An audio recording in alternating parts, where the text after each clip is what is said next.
Allahumma salli wa sallim wa barik alaihi wa ala Hukum riba ini semua hukumnya haram. Dalil-dalilnya sangat tegas. Sekarang kita fokus ke dalil. Ada nanti sebuah hadis teman-teman, saya ingin antum renungi baik-baik. Tulis baik-baik, tempelkan di profil ya, dengan niat untuk mengingatkan kita sama orang lain. Jangan riya. Ingat selalu, tempel. Kalau bisa print, tempel di meja kerja. Tempel teman-teman, perhatikan, ini bahaya sekali. Bahaya sekali. Saya bacakan dulu ayat, itu hadis nanti yang saya bilang ya. Pertama firman Allah SWT dalam surah Al-Baqarah ayat 275. Kata Syekh Abu Bakar rahimahullah, riba diharamkan berdasarkan firman Allah Subhanahu wa taala, a'udzubillahi minasyaitonir rajim, wa ahallallahu al-bai'a wa harrama riba. Padahal Allah telah menghalalkan jual beli dan mengharamkan riba. Jual beli silakan, transaksi jual beli. Riba tidak boleh. Ini saya pernah kasih contoh kalau soal ini ya. Jadi kalau misalnya seseorang mau beli mobil, dia nggak ada duit, maka dia boleh datang, saya boleh datang kepada teman saya mengatakan, saya mau beli mobil harganya 200 juta. Bisa kamu beliin nggak? Oh bisa, saya beliin. Tapi saya jual sama kamu ya Khalid ya, 220 juta. Jadi awal akadnya apa? Terakhir jual beli. Dia beliin saya beli dari dia. Saya udah tahu modalnya berapa, dia sudah ambil keuntungan. Tapi ini akad jual beli. Dia bukan mengutangkan saya, tapi dia beli. Saya pun beli dari dia. Selesai, dia putus akad beli sama tempat sana, dia juga putus akad jual beli sama saya. Kemudian tidak apa-apa jatuh tempo 35 bulan, tidak apa-apa. Tapi jangan dia hitung utang. Dia menghutangkan saya 200 juta, bukan mobil, sehingga hutang. Ini yang dimaksud perbedaan ayat di sini. Allah menghalalkan jual beli, Allah mengharamkan riba. Karena riba umumnya itu adalah utang. Kayak tadi riba jahiliyah, riba nasiah itu. Utang yang bertambah tanpa sebab, ya. Hanya ingin untuk dijadikan sebagai pendapatan. Juga dalam firman Allah SWT Al-Imran ayat 130, A'udzubillahi minasyaitonir rajim, ya ayyuhalladzina amanu la ta'kulur riba adha'afan mudha'afa. Hai orang-orang beriman, jangan kalian memakan riba dengan berlipat ganda. Ini yang jadi masalah teman-teman, kalau antum baca ayat ini kalau tidak faham, maka mungkin tidak bisa ya ditarik dalam kehidupan sehari-hari. Tapi kita kalau pertemukan ini memang ditanya begitu. Kalau kita terlibat dalam praktisi riba itu baru orang tahu ayat ini. Subhanallah, mulia sekali. Kapan kita buka pintu riba, maka pintu riba yang lain terbuka terus. Sekarang antum kredit, dia lihat 3 bulan saja kita sukses membayar, atau 6 bulan, dibukain lagi. Hah? Jadi terbuka lagi pintu riba yang lain. Kartu kredit itu makin besar harta antum, maka makin besar limitnya. Karena mereka berharap ada keterlambatan, 1-2 produk, 3-4 produk, maka hidup dari situ. Karena itu jadi masalah. Maka Allah sudah ingatkan, memang riba itu sifatnya adha'afa mudha'afa, sifatnya pasti berlipat-lipat. Jarang orang bisa riba sekali terus kemudian dia berhenti, kecuali dia taubat kepada Allah. Umumnya pasti terikat di sini, terikat di situ. Bahkan ada orang parah sekali, karena semua badannya riba. Odol, uang riba. Sikat giginya riba. Ya, sabun dipakai mandi riba, samponya riba, baju pakai riba, bantal tidur riba, sendok riba, gelas riba, semua riba, air minum riba. Kenapa? Pakai kartu kredit semua. Belanja bulanan gesek, yang bayarin bank. Uang riba bukan? Bagaimana antum hidup begitu dari riba semua? Susu anak riba, celana dalam riba, haram semua. Gimana caranya nggak sadar ini? Maka ini poin, tangkap dulu contoh ini ya. Saya akan hubungkan dengan hadis yang saya bilang tadi, supaya betul-betul harus kapok ini, berhenti, nggak boleh tidak. Dan jangan takut berhenti teman-teman sekalian, karena bahaya sekali, ancamannya berat. Ya, maka dia akan terus berlipat-lipat itu. Seperti kasus kita bilang, enggak, saya tidak kena bunga kok. Misalnya tadi kayak riba nasiah. Tapi kalau antum telat jam 12 malam lewat 1 menit saja, udah kena. Oh kan bunganya cuma 50 ribu. Bukan masalah 50 ribunya, kena hukum ribanya. Riba itu mau 1 rupiah ke atau 10 ribu rupiah, sama saja. Dia intinya kena riba. Itulah. Kemudian Nabi SAW merincikan kedua ayat di atas. Sabda pertama adalah hadits Abu Daud nomor 333, Ibnu Majah nomor 2277 dan Tirmidzi nomor 1206, dan beliau mensahihkannya. Kata Rasulullah SAW, la'anallahu akilar riba wa mu'kilahu wa syahidaihi wa katibah. Allah melaknat pemakan riba. Makna melaknat, diangkat berkah hidupnya. Kalau makan tidak pernah cukup, pakai baju tidak pernah cocok, rumah tangga ribut terus, ada anak sakit, macam-macam. Allah melaknat pemakan riba, pemberi riba, yang mengambilnya dan yang memberikan, dua orang saksinya dan pencatatnya, pegawai, staf, tulis, tanda tangan, ya segala macam sama, masuk dalam masalah ini. Berarti tidak ada yang bisa lolos nih, jadi kan kena semua. Saya kan cuma pegawai, tidak tahu apa-apa, nggak bisa. Siapa suruh kerja di situ? Nggak bisa. Haram. Ya, nggak bisa kita cari halal ya teman-teman. Ya. Lebih jelas lagi hadis Nabi SAW, perhatikan baik-baik.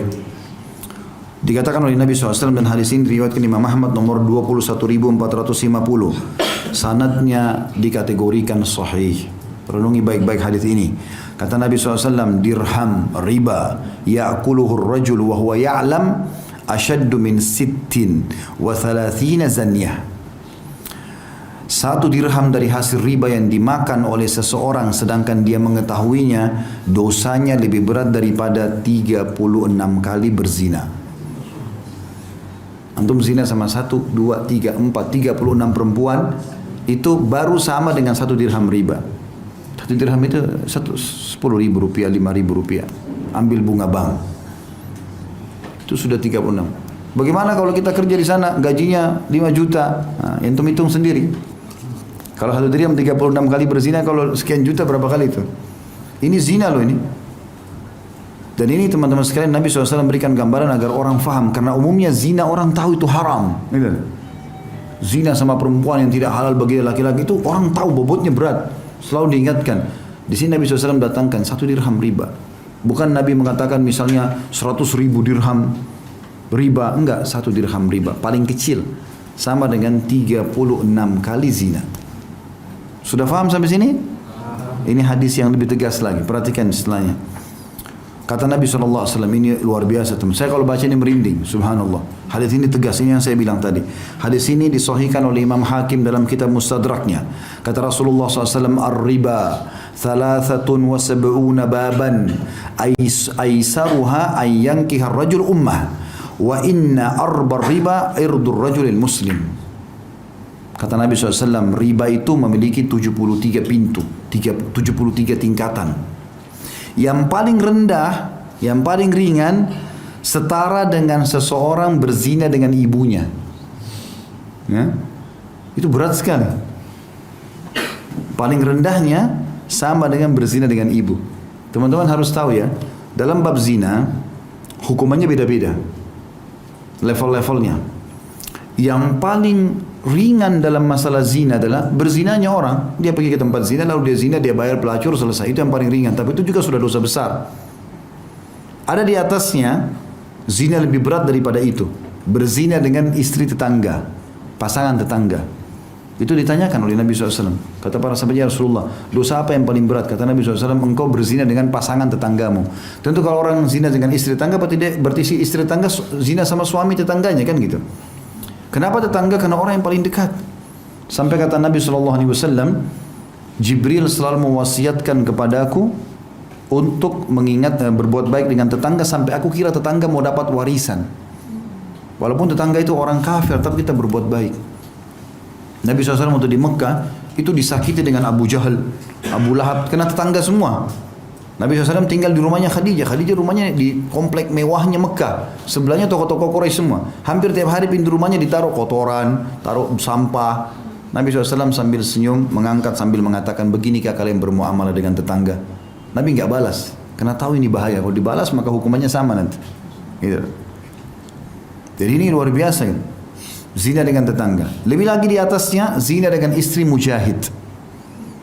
Jadi kalau ada orang pergi jihad, istrinya si mujahid itu seperti ibu kita. Kata Nabi SAW, kedudukan istri para mujahid sama dengan ibu-ibu kalian. Seperti kita hormati ibu kita, harus hormati walaupun istri mereka masih muda. Bukan malah datang diganggu. Karena perempuan lemah.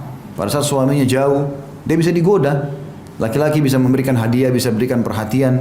Apalagi mereka pakai perasaan. 1 bulan, 2 bulan suaminya pergi, mulai ada WA syaitan. Kenapa sayang, butuh bantuan apa?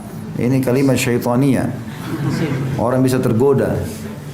Kalau sampai dia berzina dengan istri mujahid, walaupun itu perempuan memang dasarnya juga dia berdosa, tapi ini yang menzinai itu dosanya berat sekali.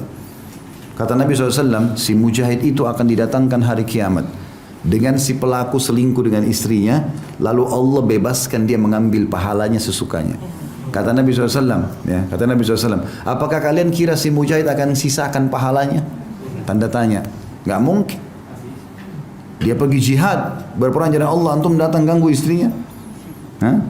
Gak boleh. Makanya perempuan yang sudah bersatu suami, antum kasih X besar-besar.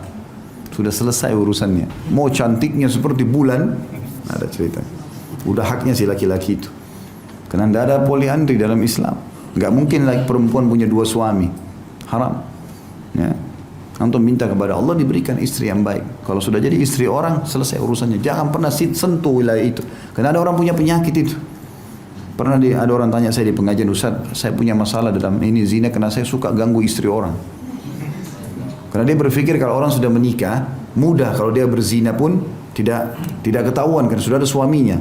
Beda kalau masih gadis nanti hamil di luar nikah. Makanya dikasih posisi dalam zina tinggi.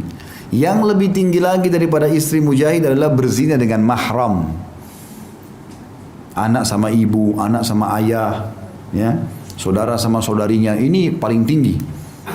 Sampai kalau zina sama mahram ini, kan hukum zina itu teman-teman kalau dia berzina kepergok sebelum nikah, dia tidak menikah, masih bujang atau gadis, hukumnya dicambuk 100 jera dan diasingkan 1 tahun. Tapi kalau sudah nikah dia apa? Dirajam, gitu kan? Tapi khusus yang zina sama mahramnya, mau sudah nikah atau belum nikah, rajam langsung, hukuman mati. Karena bahaya kalau lahir, kalau hamil pun ini bahaya, anak ini statusnya gimana? Masuk dalam mahram, hati-hati, mantan pasangan orang tua. Ya, misal seorang duda punya 3 anak laki-laki. Umurnya si dudanya 50 tahun. Anaknya paling tua umur 25 tahun misalnya. Lalu sekarang dia nikah lagi sama perempuan umur 20 tahun. Berarti istrinya sekarang lebih muda daripada anaknya yang pertama. Tetap ini ibunya ini. Mahram abadi. Kalau ayahnya sudah menikah, ini ibunya.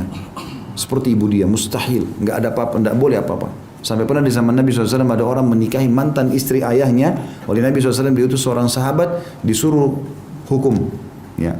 Disuruh hukum, kemudian diambil hartanya sebagai harta rampasan perang, seperti rampasan perang.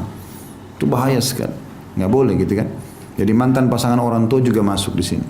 Sama juga dengan tidak ada namanya mantan mertua, tidak ada mantan anak mantu. Kalau sudah dinikahi oleh anak kita berarti mahram kita abadi walaupun anak kita cerai dengan pasangannya. Ini harus diketahui. Ini tingkat tertinggi dalam masalah zina, yaitu zina dengan siapa? Mahram. Bayangkan di sini riba. Kembali ke bahasan kita. Riba 73 tingkatan. Yang paling rendah orang berzina sama ibunya. Jadi terendahnya riba sama tertingginya zina. Selain 36 berzina tadi, ini sama dengan zina sama ibu sendiri. Nabi kasih contoh kalimat itu. Seperti seseorang menikahi ibunya sendiri. Dan pintu yang paling berat, ini hati-hati teman-teman. Pintu yang paling berat dalam masalah riba itu selevel setara dengan menodai kehormatan seorang muslim. Faham gak ini? Saya ulangi ya. Tertinggi dari zina adalah zina dengan mahram. Terendahnya riba sama dengan ini. Berarti riba ini berat sekali karena dia sama dengan hukumnya orang zina yang paling tinggi kan gitu. Tapi subhanallah ada yang lebih harus kita hati-hati. Tertingginya riba itu dosanya selevel dengan mencoreng kehormatan seorang muslim. Antum gosip, ngambil hartanya muslim, ya, apalah sakiti hatinya, itu sama dengan riba level ke-73. Ini hati-hati. Jangan antum buat masalah sama orang.